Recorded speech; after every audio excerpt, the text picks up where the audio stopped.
Boa noite, pessoal. Ainda não? Boa noite, pessoal. Sejam bem-vindos à nossa live do Grupo Espírita Inácio Ferreira. Mais uma noite, mais uma semana começando, graças a Deus. Hoje nós temos o nosso amigo Fábio Dionísio, lá de Ribeirão Pires. Ele vai falar sobre Agostinho, certo? No cristianismo e no espiritismo. Então, antes da gente conversar com ele, eu dar uma boa noite para ele, eu vou ler uma mensagem que eu fui fazer o Evangelho no Lar hoje e a gente abriu essa mensagem. Eu achei muito interessante para a gente começar. Ela é chamada de Tristeza, é do livro Jesus no seu dia a dia. Está triste? Busque Jesus, o médico das almas, e compre na farmácia de Deus os medicamentos. Uma vez adquiridos os remédios, tome-os da seguinte maneira: sorriso, pelo menos 4 vezes ao dia, por tempo indeterminado. Oração, 2 vezes ao dia, de manhã e à noite, medicação que deverá ser ingerida com água da sinceridade. Amigos, sirva-se à vontade, não há contraindicação. Fé, do tamanho de um grão de mostarda, uma cápsula diariamente. Gratidão, um comprimido sempre que se sentir injustiçado. Para ajudar no tratamento, faça um regime. Evitar o rancor, a revolta, o choro e principalmente a cama. Se esse tratamento não for suficiente, interne-se numa obra social. Se tomar corretamente toda a medicação, dificilmente não irá se curar da doença e da tristeza. Pessoal, às vezes a gente tem que olhar um pouco para o nosso próximo e ver que a gente tem muito mais pessoas que estão mais tristes que nós, então a gente tem que olhar mais o próximo, ajudar mais, não é verdade? Então vamos lá, vamos começar.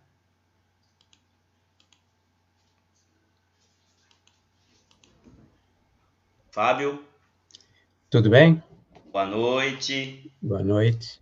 Seja muito bem-vindo à nossa live, à nossa casa, né? Que é o Grupo Espírita Inácio Ferreira. Seja muito bem-vindo. Você é o nosso amigo. Você abriu praticamente a nossa live na primeira vez, né? Foi. Falando da veneranda irmã Sheila. E nós parece que nos conhecemos já faz muito tempo. Graças a Deus, né? Isso deve ser de outras vidas, com certeza. Com certeza. Com certeza. Isso aqui já somos bons amigos. E assim que tiver ao vivo, você já está convidado a nos presentear com suas preleções, com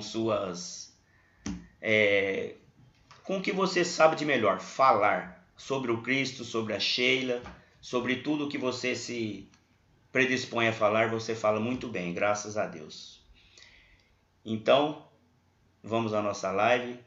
Que Jesus esteja contigo e te abençoe em suas palavras. Muito obrigado. Pelas tuas palavras, eu tenho certeza que nós fomos grandes amigos em outras reencarnações. Com certeza. Bom, eu falar sobre Santo Agostinho, mas eu gosto de falar por que eu falo sobre Santo Agostinho, né? Eu lembro que esses são os 2 livros que eu publiquei sobre Santo Agostinho, e foi uma sugestão do nosso mentor espiritual, Dr. Arthur Neiva, que é o responsável pela casa aqui no Recanto e Luz, Irmã Sheila, de Ribeirão Pires, né? Eu lembro que ele estava me passando, através do Edson Barbosa, que é o médium, estava me passando algumas recomendações para o estatuto da casa. 2010 para 2011, nós fundamos a casa, e ele me passou algumas recomendações. E ele fazia como todo ele não é engenheiro, ele é médico, mas como todo engenheiro, ele fala escrevendo, embora ele seja médico. E ele parou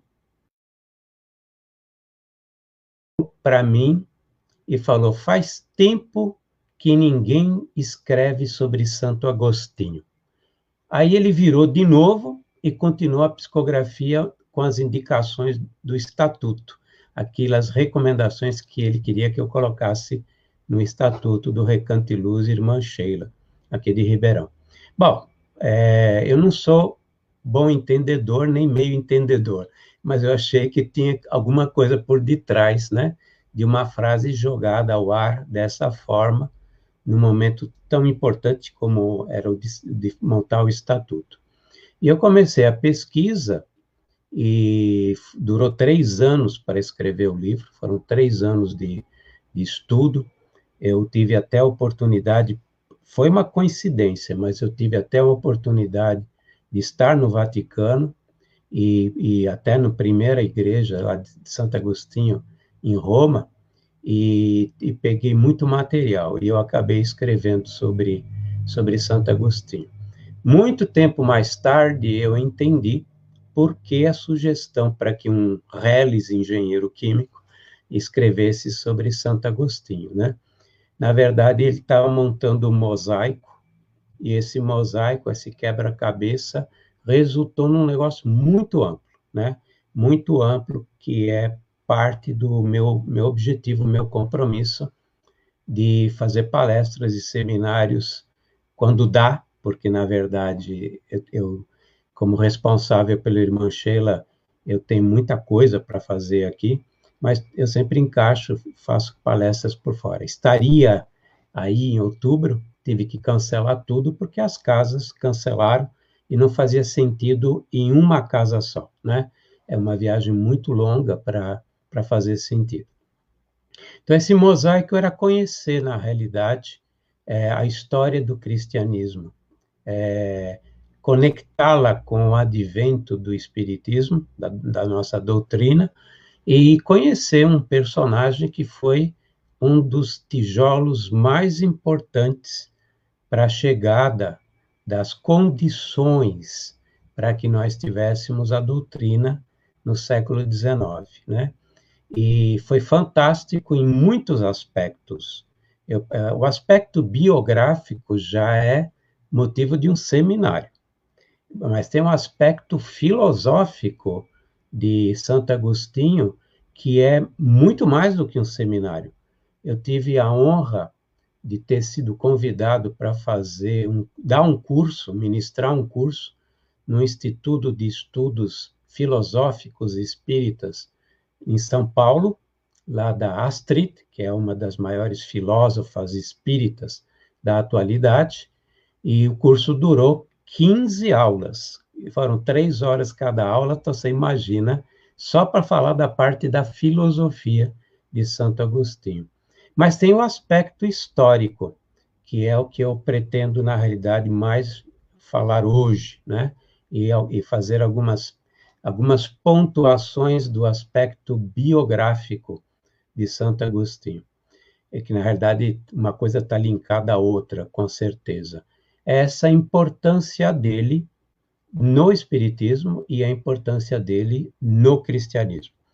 Eu não tenho elementos, e eu também não sou dado a fazer pesquisas de saber o espírito foi quem em outra reencarnação, isso nunca me atraiu. Quando eu sei, mas eu nunca me atraiu. Mas eu tenho certeza que ele teve um papel também na primeira revelação, porque a maturidade, o trabalho que ele realizou quando ele esteve aqui, a última reencarnação conhecida, que é como Santo Agostinho, isso no século V, e século IV, ele desencarnou no século V, chegou ao ponto de Kardec intitular Santo Agostinho como o apóstolo do cristianismo, né? Nós temos os 12 apóstolos, tivemos uma inclusão do apóstolo dos gentios pela importância de Paulo na divulgação, na difusão entre os pagãos, entre os não-judeus da Boa Nova, e nós temos Kardec, esse espírito iluminado, que nunca falava nenhuma palavra à toa, cada coisa que ele colocava como palavra tinha um significado, tinha um sentido, e nunca era redundância ou abundância, sempre na medida certa. Como todos os espíritos de luz sabem fazê-lo muito bem. E a chamá-lo de apóstolo do cristianismo. Por que apóstolo do cristianismo? Por tudo aquilo que eu vou comentar.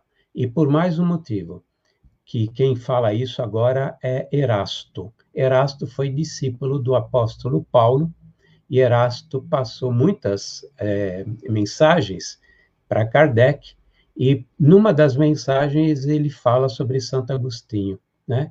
E ele fala que o Santo Agostinho participou da falange dos pais da igreja. A falange dos pais da igreja, que está no primeiro capítulo do Evangelho segundo o Espiritismo, na nota 11 do primeiro capítulo, né? Do item 11, desculpe, a nota do item 11 do primeiro capítulo, diz Erasto, pertenceu à falange dos doutores, dos pais da igreja, né? Tem uma diferença aqui. E a quem a cristandade deve seu esteio. Na verdade, o que deve a cristandade? A cristandade, se ela sobreviveu, se o evangelho chegou aos tempos de Kardec, foi graças a uma falange de espíritos iluminados, dos quais Santo Agostinho fez parte, que era a falange dos pais da igreja, que fizeram, no meio de toda aquela perturbação que foi a igreja apostólica, católica apostólica, e depois a Igreja Católica Apostólica Romana, né? Após a cisão com os ortodoxos, ela se transformou Igreja Católica Apostólica Romana, isso no ano de 1056, né? Com a cisão com os ortodoxos, com os orientais, com os bizantinos. O Santo Agostinho, ele preservou, fez com que o evangelho fosse preservado até a chegada da doutrina, né? E, aliás, Emmanuel fala também que uma das coisas que nós temos que agradecer à igreja é o fato de ter trazido o evangelho até os dias de Kardec. Incólume. Houve inclusões, houve adulterações, mas a essência da parte moral do evangelho, dos 4 evangelhos, ela não foi alterada. Houve muita harmonização, alterações para que os 4 ficassem muito próximos, tanto que 3 deles são conhecidos como evangelhos sinóticos, porque na realidade eles têm a mesma tônica. Existe uma diferença cronológica nas passagens, em muitos pontos, mas existe em essência a mesma tônica, que é contar a vida de Jesus e colocar as parábolas, colocar todos os ensinamentos morais, né? Isso foi preservado. E por quê? Porque nos bastidores, a despeito do que o alto clero fez no pior período da história do cristianismo, eu diria que é o pior período da história da humanidade terrestre, né? Que foi quando o Papa assumiu o poder temporal, isso graças ao imperador romano chamado Focas I, né?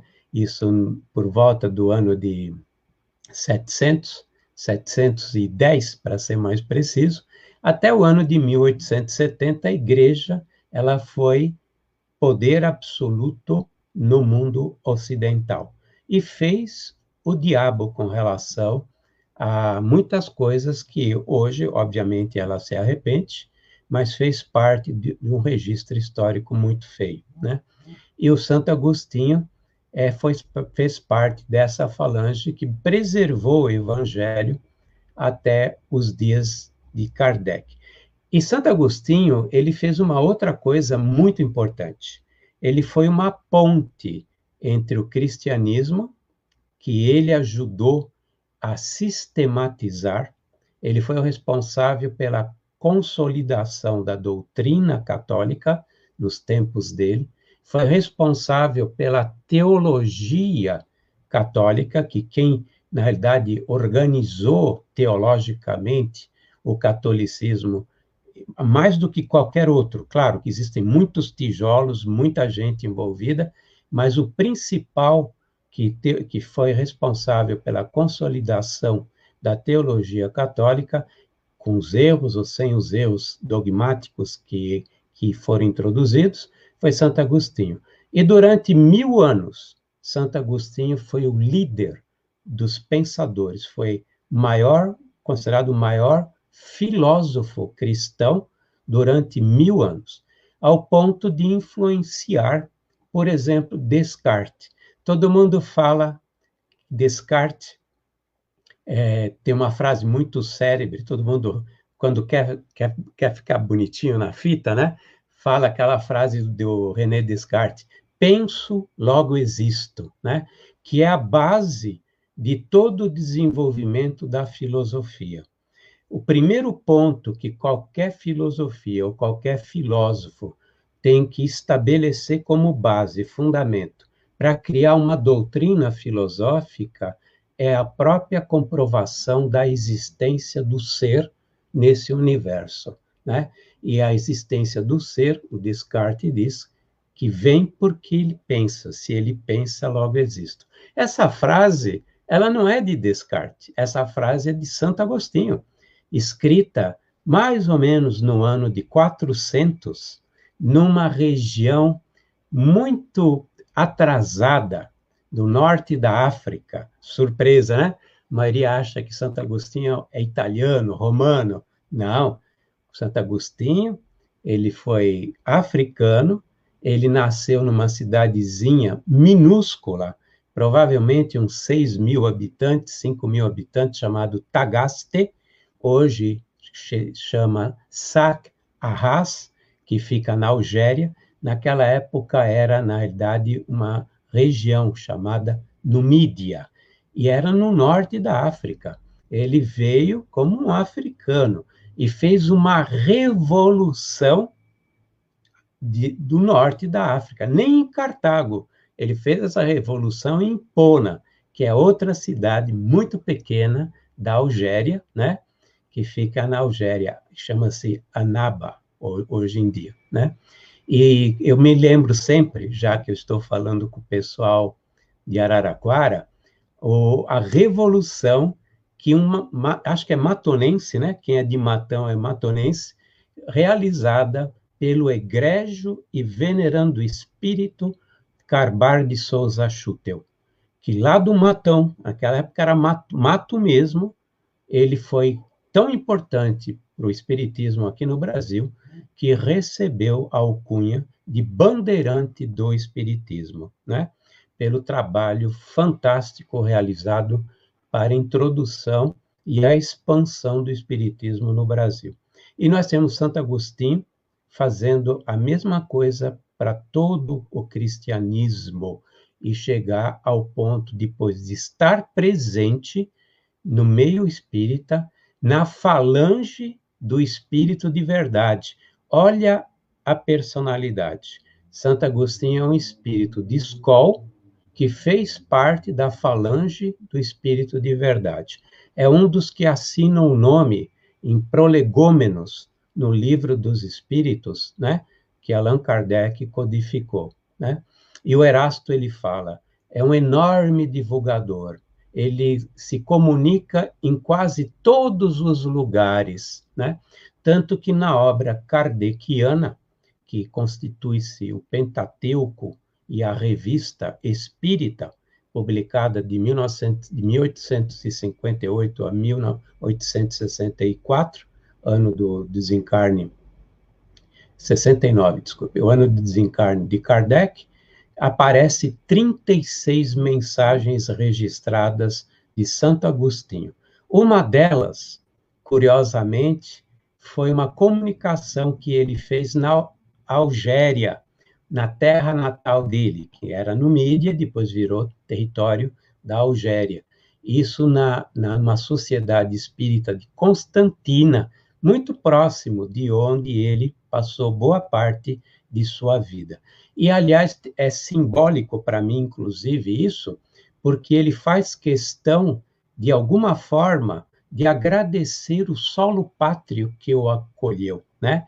Eu, muitas vezes, me entristece muito a posição de muitos brasileiros que não têm gratidão por esse país, não têm gratidão por terem sido acolhidos nessa presente reencarnação, que eu considero a mais importante reencarnação nossa, e nós, principalmente como espíritas, e nós não damos tanto valor ao solo pátrio, né? Muitos têm até vergonha de cantar o hino nacional, muitos denigrem a imagem. E Santo Agostinho, ele fez questão de agradecer a oportunidade que ele teve de ter nascido na Numídia no ano de 354, mais precisamente 28, desculpa, eu estou errando a data, 13 de novembro de 354. E depois ele desencarna em 28 de agosto, que é o dia de Santo Agostinho, né? Na Igreja Católica é o dia do Santo Agostinho, do ano 430. Viveu 76 anos, 76 praticamente, quase, faltou uns poucos meses para desencarnar com 76 anos de idade.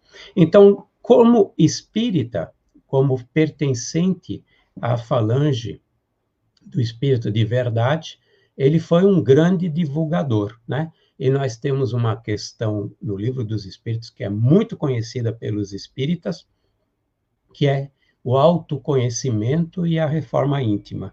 É a questão 919, que fala de como nós temos que fazer diariamente nossa reflexão para perceber como foi nosso dia, sobre o ponto de vista moral, sobre o ponto de vista evolutivo como espírito, e também refletir sobre as mudanças que nós temos que fazer para nos tornarmos melhores, né?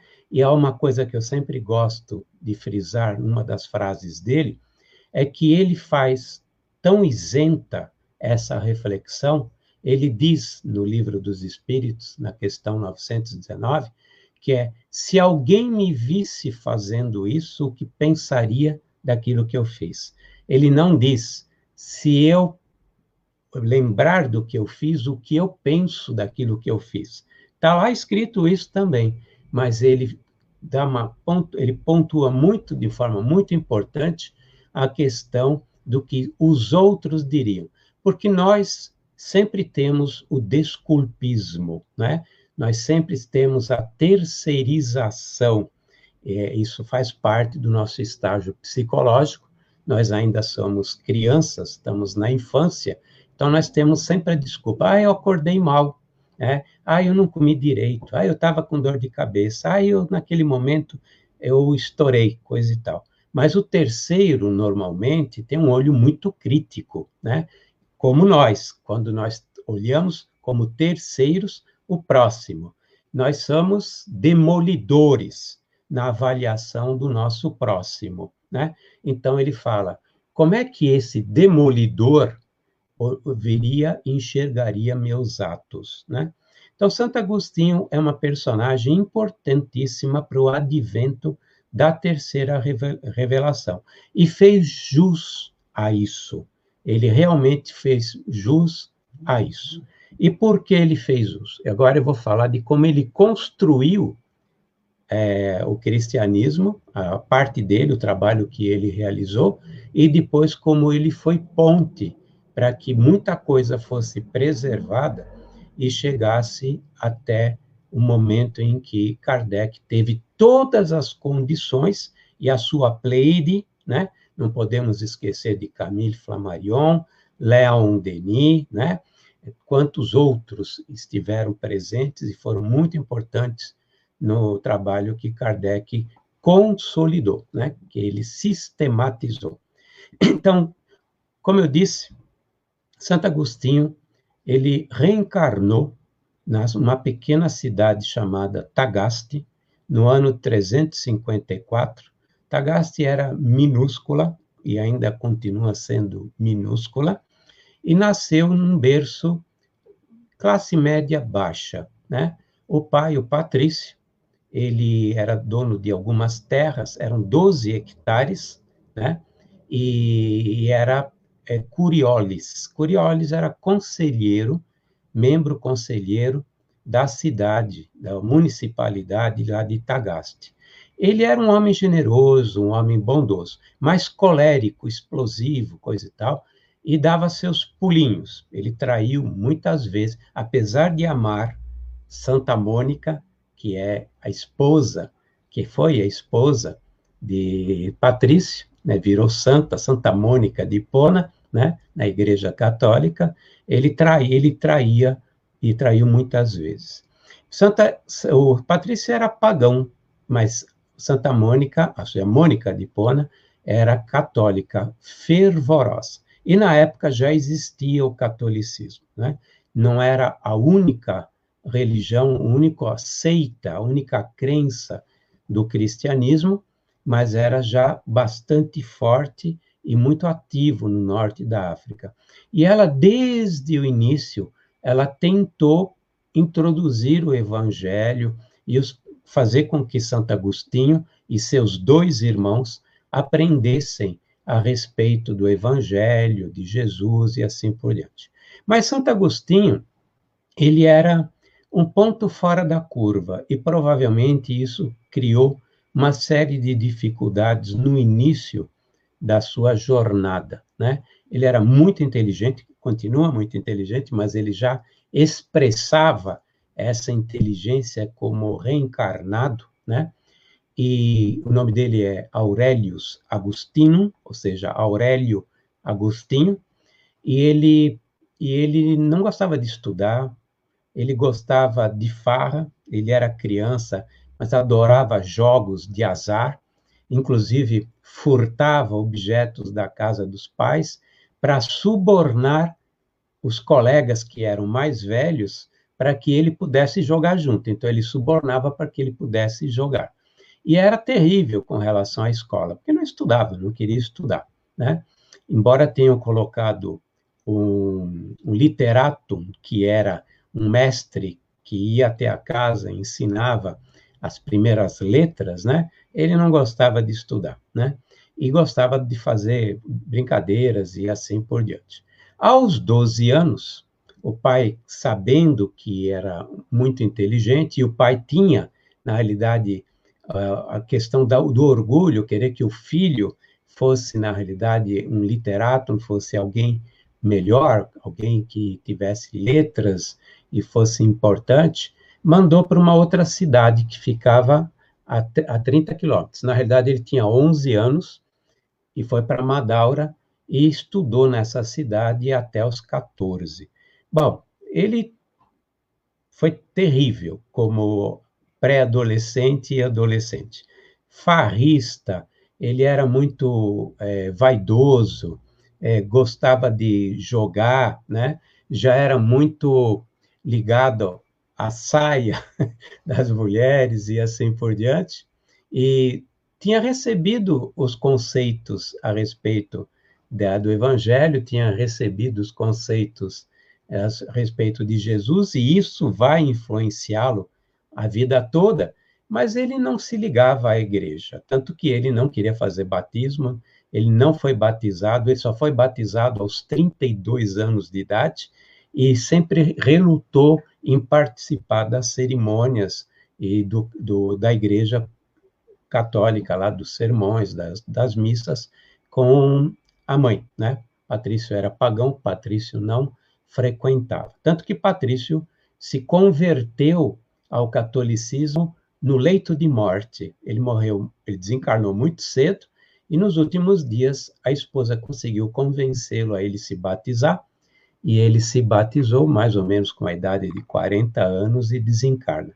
deixando Santo Agostinho e Navígio, que é o irmão dele, e uma irmã, que ninguém sabe o nome dela, e que foi responsável por um convento mais para frente, embora não tenha sido registrado nos anais da história o nome dela. Ela foi responsável por um convento, deixou eles órfãos. Santo Agostinho tinha, nessas alturas, tinha 17 anos. Já estava em Tagaste novamente, ele tinha retornado para Tagaste, e passava o dia sem fazer absolutamente nada, exceto tranqueira, né? Tem uma passagem de um livro dele, que é muito conhecido por muita gente, chama-se Confissões. Confissões é uma das obras de Santo Agostinho, uma obra imperdível, tem que ser lida, muito bonita, e ele conta um episódio que ficou registrado, e é importante por vários aspectos. Ele disse que gostava de roubar peras do vizinho, não porque fossem melhores do que os da casa dele, mas pelo simples prazer de roubar, e depois jogava tudo fora. Essa passagem, por incrível que pareça, ela faz parte, na realidade, do curso de Direito das faculdades, das universidades. O Miguel Reale, que é um dos maiores, ou foi um dos maiores professores de Direito, ele comenta que deu base a toda a criação da tese do porquê o criminoso comete um crime, né? Existem vários motivos, e um deles é o motivo que Santo Agostinho colocou no livro Confissões, quando ele diz: eu gostava pelo prazer roubar, pelo prazer que me dava de roubar. E muitos criminosos têm o prazer, sentem a compulsão e o prazer desse crime. Está nos livros de direito, né? Tem, curiosamente, eu aprendi isso através de um advogado, e tenho, inclusive, o livro do Reale, e que fala sobre isso. Então, olha, até o direito ele influenciou pelo pensamento que ele registrou, não só em Confissões, né? Nós sabemos do livro Confissões, muitos sabem da obra máxima dele, que é A Cidade de Deus.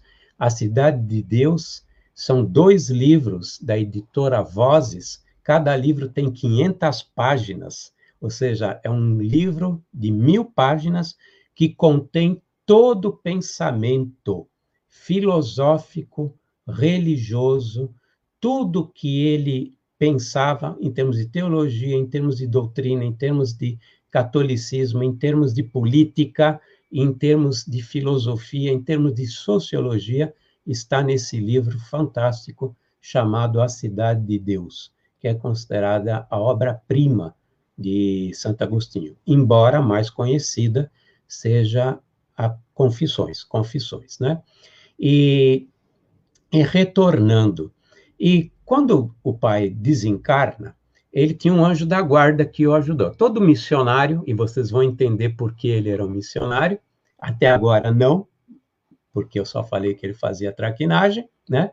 Ele tinha alguém que o adotou, vamos dizer assim, era um parente, chamava-se Romaniano, que gostava muito de Santo Agostinho, já era mais velho, tinha mais ou menos o dobro da idade de Santo Agostinho, e ele custeou os estudos para que Santo Agostinho continuasse, e enviou Santo Agostinho para Cartago. Cartago é famosa, estava num país, numa região chamada África, era uma espécie de país, né, um território, chamava-se África, e Cartago é importante porque nós lembramos do Império Romano e as 3 guerras púnicas, né? Roma, quando decide terminar com a invencibilidade e terminar com o domínio de Cartago no Mediterrâneo e na África, no norte da África. E vai lá o seu Agostinho para lá. E ele, inclusive, vai estudar o quê? Retórica.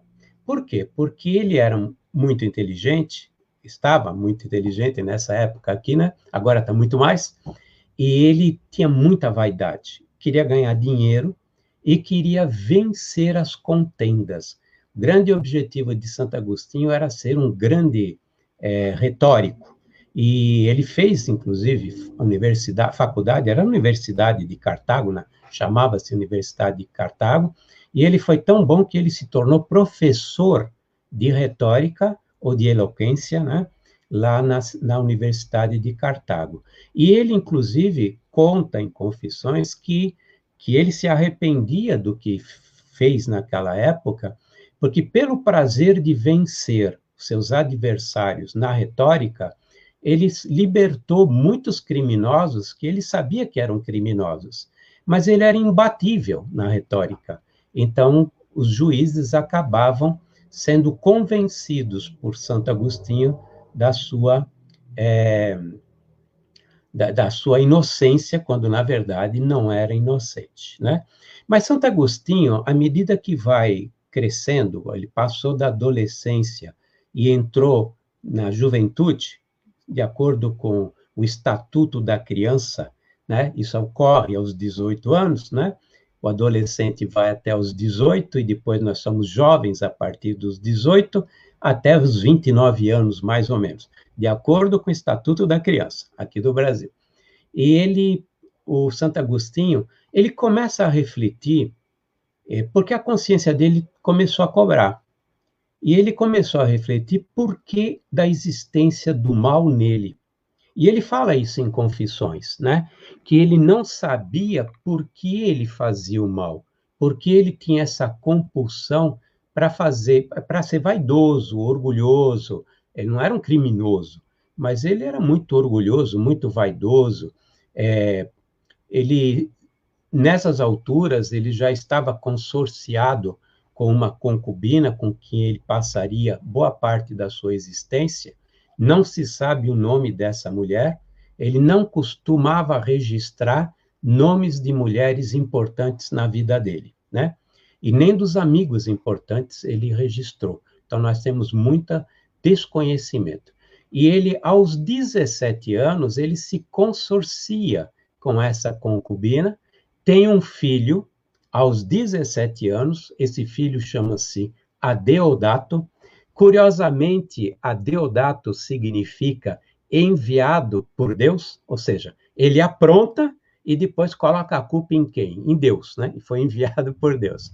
E Adeodato, durante a existência dele, que foram 17 anos, Adeodato desencarna aos 17 anos de idade, foi inclusive importante nas discussões filosóficas. Existe um tratado em que ele debate com Adeodato em altos níveis filosóficos, né? E Adeodato depois desencarnaria. Mas nessas alturas ele já se encontrava em Cartago, já estava cursando a universidade, depois se tornou professor da universidade, e ele já estava com essa dúvida: por que cargas d'água existe o mal em mim? Por que Deus permite a existência do mal? Por que Deus, sendo soberano, poderoso, absoluto, o Deus que eu aprendi da minha mãe, permite tudo isso, né? E ele passaria por várias religiões e várias filosofias até ele encontrar a sua resposta, né? Ele procura na filosofia e ele se envolve com a filosofia, ele se torna um apaixonado pela filosofia. No começo ele diz: era mais para eu ter verbo, né, para poder discutir, ter eloquência e vencer meus adversários, por pura vaidade. Mas agora é porque eu aprendi a amar o conhecer. Filosofia, para quem não sabe, significa amar o saber. O significado da palavra filosofia é amar o saber. E ele diz: eu aprendi a amar, a conquistar o conhecimento, eu aprendi a amar a saber, né? E ele se apaixona através de um filósofo, através de Cícero, né? Em uma obra chamada Hortênsios, que não existe, ela se perdeu, existem pequenos fragmentos. E Hortêncio fala exatamente da paixão pela filosofia. E ele vai para a filosofia. Mas ele fala uma coisa curiosa: ele não encontra essa resposta a respeito do mal e não encontra essa resposta a respeito dessa verdade que ele está buscando, porque ele também está buscando a verdade, né? É uma luta eterna, foi praticamente a vida inteira ele procurou saber a verdade, ter o conhecimento, e ele diz o seguinte: mas eu não encontrei na filosofia a figura de Jesus. E ele se afasta, e ele vai buscá-la na Bíblia, isso aos 19 anos de idade. Mas aos 19 anos de idade, e ele ainda é soberbo, ainda é vaidoso, ainda é muito orgulhoso, ele não se apaixona pela Bíblia, porque a Bíblia era muito pueril, muito alegórica, e ele lia pela letra, ele não lia pelo espírito da letra, né? E ele não encontra a razão da existência do mal. O mal que o perturbava, porque ele já começava a não aceitar o que fazia, mas ele sentia uma compulsão e continuou fazendo muitos anos essas coisas, né? Como a busca pelo dinheiro, a retórica, a projeção social, ele queria a projeção social, queria ser conhecido como um grande retórico e assim por diante. E ele se engaja numa filosofia barra religião chamado maniqueísmo, em que os maniqueístas tinham encontrado uma resposta que, a princípio, satisfez Santo Agostinho. O maniqueísmo diz o seguinte, que a Terra, o universo, ele é regido por duas forças iguais, a luz e a matéria, o bem e o mal. O bem é Deus, o Deus é a luz é a criação dele, que é o espírito, a alma, e o mal é as trevas, é a escuridão, que é a matéria. A culpa do mal no homem é fato de ele ter um corpo material. Isso veio muito bem a calhar pelo desculpismo que eu comentei no começo e pela terceirização da responsabilidade. Ah, então o espírito é bom. E é de fato, eu quero ser uma pessoa boa. Como Paulo dizia, né? Sei que eu sei o que eu tenho que fazer, mas não faço tudo o que eu tenho que fazer, né? Tudo de bom que eu tenho que fazer. Paulo encontra essa dualidade nele mesmo e ele expressa como um ser humano e muito humilde, por sinal, nessas alturas da sua existência, quando ele confessa que não é capaz de vencer todo o mal que existe nele. E Santo Agostinho gosta muito de Paulo e ele vai ser um reflexo, inclusive, de Paulo em muitas situações da vida dele. E no maniqueísmo foi um momento em que ele ficou em paz, mas ele percebeu que também não era a resposta. E decide voltar para a igreja, decide voltar para... Ele não se batizou ainda. Ele vai para Roma. De Roma, ele vai para Milão, para ser professor de retórica na Universidade de Milão. E lá encontra Santo Ambrósio, que é outro doutor da Igreja Católica Apostólica. Nessa época não era romana, era apostólica. E ele fica fascinado pelos sermões de Santo Ambrósio. E Santo Ambrósio foi quem colocou a pedra, a lápide, no maniqueísmo de Santo Agostinho. E foi Santo Ambrósio que fez com que Santo Agostinho refletisse na sua vida. E tem uma passagem muito bonita, que é conhecida por muitos, que foi o momento da conversão de Santo Agostinho. Santo Agostinho, ele estava desesperado em Milão, porque ele estava num choque consciencial enorme.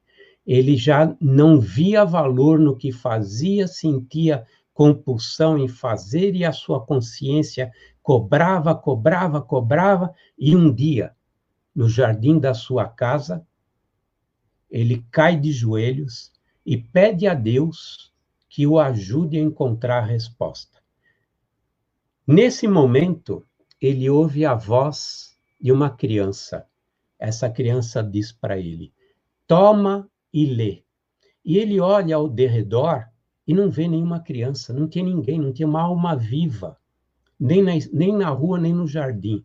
E ouve por uma segunda vez a voz dessa criança dizendo: toma e lê. E ouve pela terceira vez, sem encontrar a criança em lugar algum, tome e lê. Nesse momento, ele compreende que é Deus pedindo que ele pegue uma das cartas uma das epístolas de Paulo, que estavam abertas em cima da mesa lá no jardim, e lê-se ao acaso. Evangelho no lar, tá vendo? Evangelho no lar não foi inventado pelo espírita, já existia na época de Jesus. Então, Santo Agostinho pega uma das epístolas, é a primeira epístola aos Romanos, no capítulo 13, versículo 13 e 14, que diz: afastai-vos de toda embriaguez, todas as contendas e rixas, revesti-vos do escudo da fé e protegei-vos da carne e das suas... aquelas coisas que a carne chama, né? Tudo aquilo que a carne chama. E ele compreende que é Deus dizendo para ele: para, reflete em teus vícios e se afasta de todos os vícios. A partir desse momento místico, ele decide largar absolutamente tudo e se dedicar à vida monástica de reflexão e de reencontro com Deus.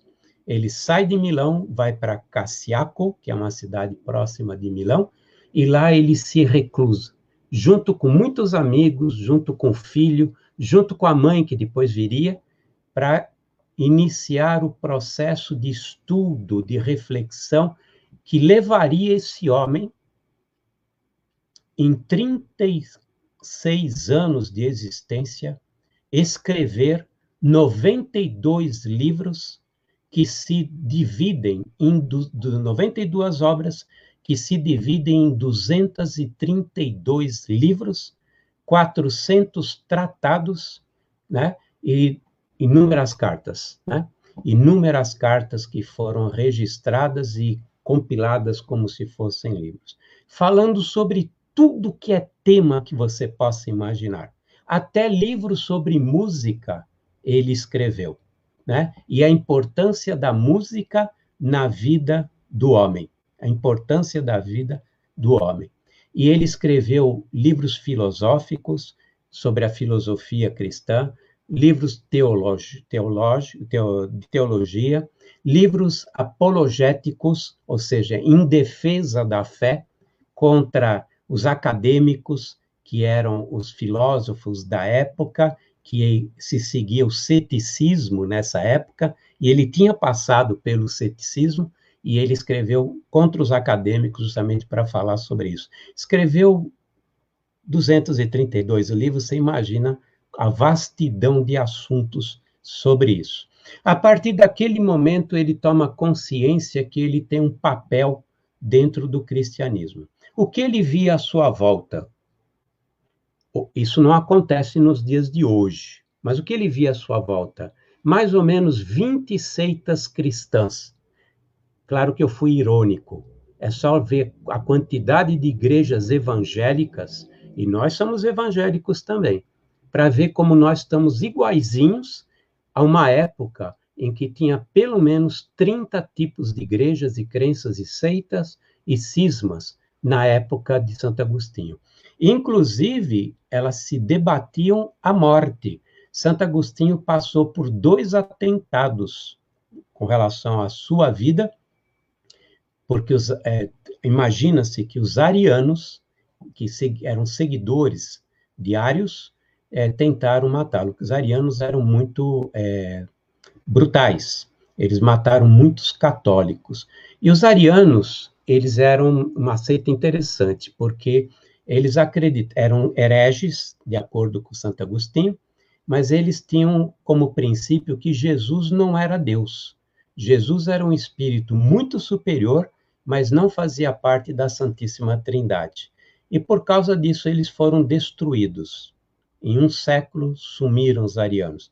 Da mesma forma como os cátaros sumiram, né? Não sei se vocês lembram do Hermínio Miranda, que ele escreveu os cátaros, né? Sobre os cátaros também foram exterminados pelo mesmo motivo, por não concordarem com os dogmas da igreja. Eram pacíficos, mas não concordavam. E Santo Agostinho, ele decidiu fazer com que o cristianismo, o catolicismo, porque ele era católico, fosse aceito pela sociedade romana, fosse aceito pelos pagãos, e ele começa um trabalho enorme de unificação. Ele nunca pegou em armas, todo sempre foi o verbo. Na verdade, ele foi treinado em retórica e eloquência a vida toda, sem o saber, para depois fazer os seus discursos, palestras, seminários e discutir teologia, discutir filosofia com os hereges. E ele ia em praça pública para discutir com os maniqueístas, com os pelegistas, com os arianos, com os semi-arianos, com os sibelianos. Tinha uma quantidade enorme de seitas e crenças, né? Então ele trabalhou nisso. Aí, como é que ele imaginou fazer com que o cristianismo fosse aceito pelos pagãos, né? Nessa época, nós já temos Teodósio, que já tinha introduzido a religião católica, o cristianismo, como religião de Estado. No ano 380, no ano 381, o imperador romano Teodósio I decretou que a religião de Estado do Império Romano era o catolicismo, era o cristianismo. Mas, na verdade, ele escolheu, e Constantino escolheu, porque quem começou tudo isso foi Constantino I, no ano de 325, no Concílio de Nicéia. Eles escolheram que o catolicismo seria o representante do cristianismo, né? E, inclusive, Nicéia, o famoso concílio de Nicéia do ano 325, que foi convocado pelo imperador romano Constantino, teve um único objetivo: fazer com que os arianos desistissem da ideia de que Jesus não era Deus, porque Constantino queria, na realidade, a figura da Santíssima Trindade, e ele queria que o catolicismo fosse a única religião, então ele tentou unificar tudo na base da força, porque quem é que ia dar atenção a um filho de um carpinteiro? Ele tinha que ser algo muito importante para ser aceito entre os pagãos e entre os romanos. No panteão romano, em Roma, tinha pelo menos 6.000 deuses na época de Tibérios, quando Jesus estava aqui. Todos eles eram importantíssimos, famosos, tinham que ser poderosos. Como é que um romano ia aceitar um filho de um carpinteiro que morreu crucificado na Judéia? Né? Então, era muito importante o dogma da Santíssima Trindade. E esse é o motivo que se criou o dogma da Santíssima Trindade, para dar projeção para Jesus, para que ele fosse aceito pelos seres humanos daquela época, inferiores, e tão inferiores como nós somos até hoje, porque senão não seria aceito. Então ele diz o seguinte: como é que eu faço isso? Através da cultura. E como é que é a cultura hoje no mundo ocidental? A cultura segue Platão e o neoplatonismo. E Platão, na realidade, permeia toda a sociedade romana e permeia, na realidade, todos os territórios romanos. Então, eu preciso me aliar ao platonismo, eu preciso me aliar ao pensamento de Sócrates e de Platão, né? Que nós sabemos, como espíritas, que eles são os precursores do cristianismo e do espiritismo, né? São precursores. E aí ele tenta fazer a ligação daquela briga eterna na filosofia entre fé e razão, né? Todo filósofo que é filósofo, ele passa por esse estágio que é tentar compatibilizar a fé com a razão. A fé é mística até aquele momento, e a razão, ela é raciocínio. O único que consegue fazer isso foi Allan Kardec, quando ele disse: a fé verdadeira supera o escrutínio da razão, ou seja, passa pelo escrutínio da razão. Santo Agostinho tentou fazer isso durante 3 décadas, mas ele não tinha os elementos para isso. Ele não tinha os elementos para isso nessa época, porque não tinham passado as mensagens, né? Apesar que o platonismo e toda a filosofia de Sócrates já tinha elementos espíritas, né? A reencarnação, a lei da justiça, que é a ação da causa e efeito, a imortalidade da alma, né? Nós pagamos de acordo com as nossas obras, está tudo no mito da caverna, no mito de Er ou das reminiscências, né? Tá tudo em Sócrates e Platão. Os gregos já tinham consciência disso. A comunicação com os mortos, eles já sabiam. Sócrates recebia informação do anjo dele, o espírito, que ele chamava de daimon, né, que é demônio em grego, que na verdade era um espírito que o ajudava a construir a sua filosofia, a filosofia que ele deixou na Grécia, 5 séculos antes de Cristo, né?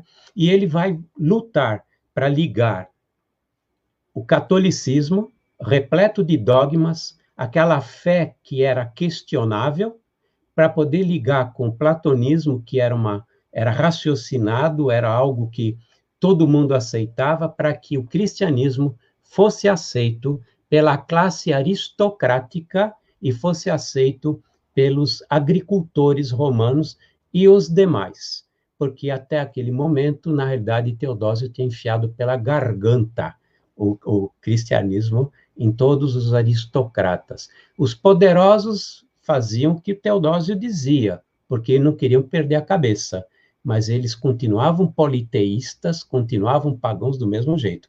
Tanto que Teodósio, no ano 391, ele solta um decreto, diz o seguinte: vão fechar todos os templos pagãos e quem for pagão vai passar pelo fio da espada, no ano 391, que foi o início, na realidade, da conversão de Santo Agostinho e todo esse trabalho. Então, ele consolida a filosofia cristã que durou 1000 anos. 1000 anos. Ele foi o mais importante filósofo cristão durante 1000 anos e influencia filósofos até hoje. Até hoje, você tem filósofos modernos que estudam e são influenciados por Santo Agostinho. Ele foi um grande influenciador de São Tomás de Aquino, que, na realidade, fez a parte da transformação da teologia da igreja que nós conhecemos hoje. Porque Santo Agostinho, ele pertenceu a uma era chamada patrística, e a teologia era patrística, e depois se transformou na teologia da escolástica, que Santo Agostinho fez. Ponto. O Império Romano caiu, foi destruído, sumiu tudo, a cultura sumiu tudo, todo mundo esqueceu de Aristóteles, todo mundo esqueceu do platonismo, não existia mais o Império Romano, os bárbaros pegaram inúmeros locais, né?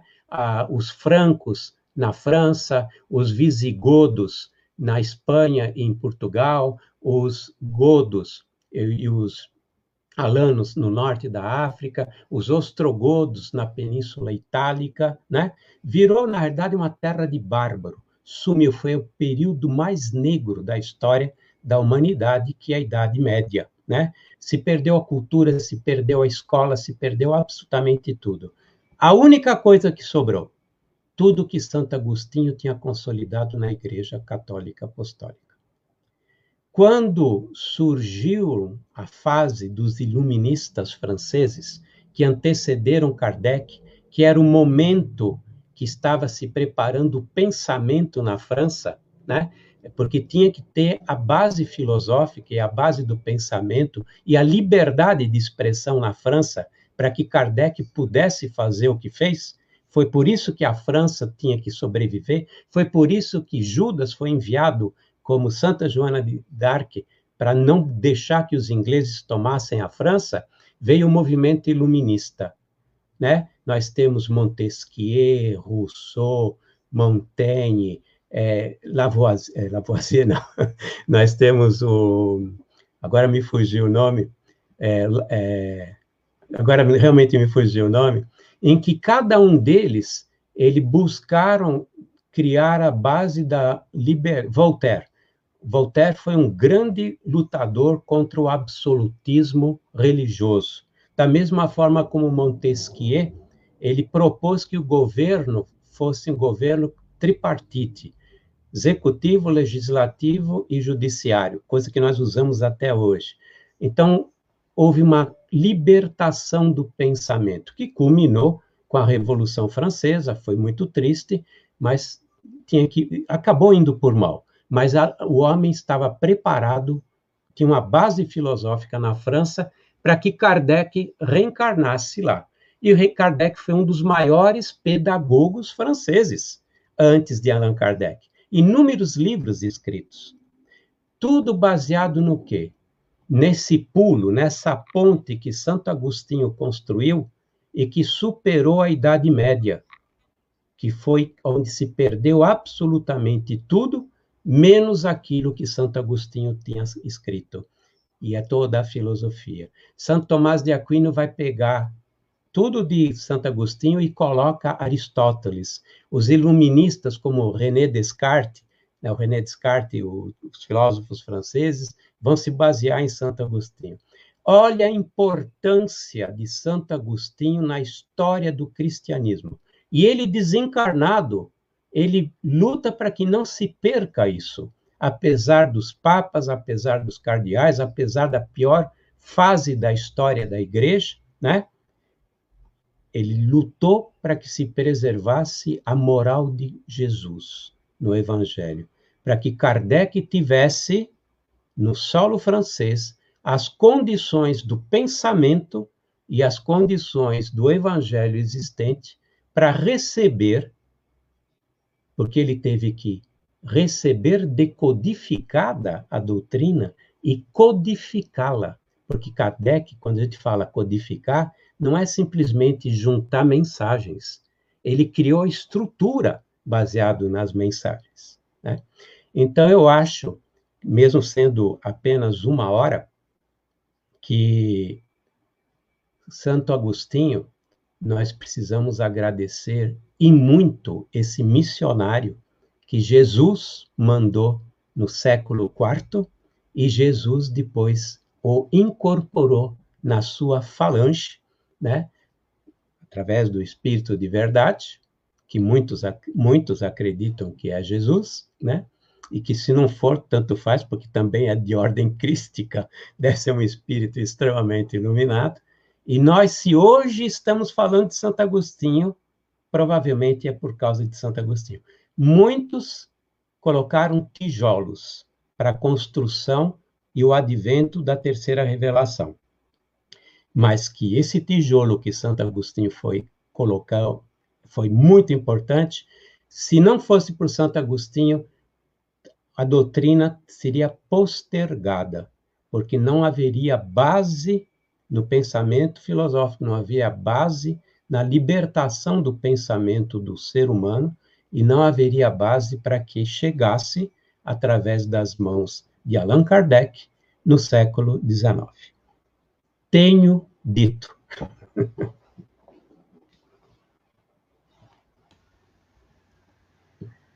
Fábio, que aula. Muito obrigado. Olha, que espírito, hein?